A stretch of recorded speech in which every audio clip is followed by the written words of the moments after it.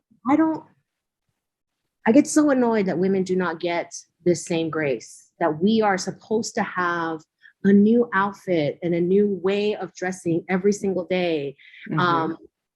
Why don't we get to wear and rotate like the same 3 suits with a fresh blouse?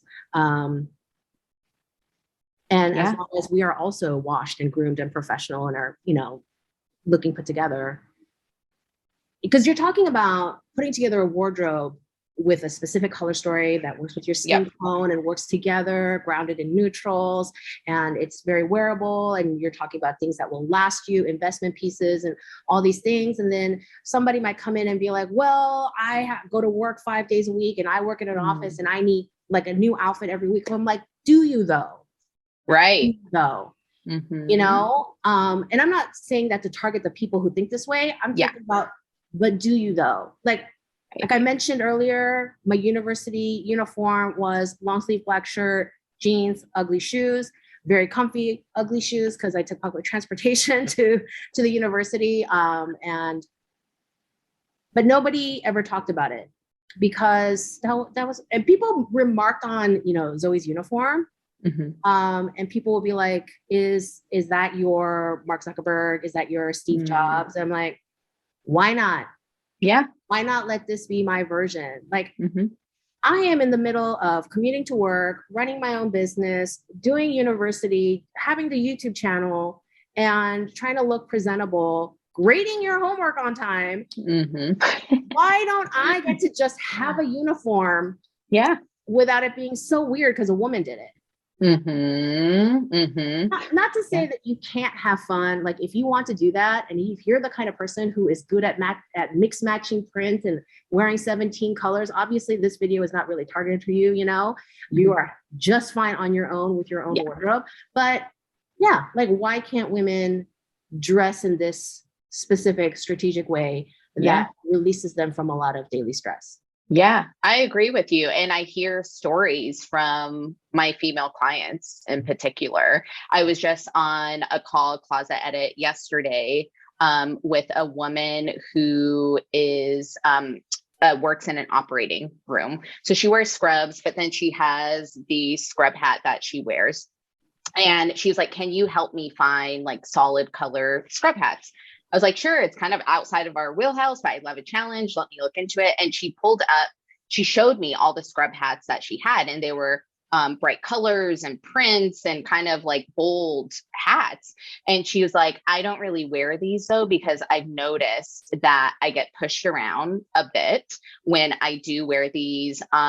People don't interact with me as much. They don't take me as seriously. So I need help in this department. And that is one of many stories that I hear from my female clients. The standards are very different. The expectations are very different as well. And I know for people that work in government, they really expect for women in particular to always come with a new outfit. I've heard from someone who works in the government that whenever she would wear a new outfit, she would get more press coverage, she would get more pictures. So if she was talking about an important initiative, she would always wear a new outfit. And so I thought that was really interesting because they're dressing for like a whole other context in a whole other world. But yeah, it is kind of the elephant in the room that there are different standards for men and women. It is. I wish it wasn't though.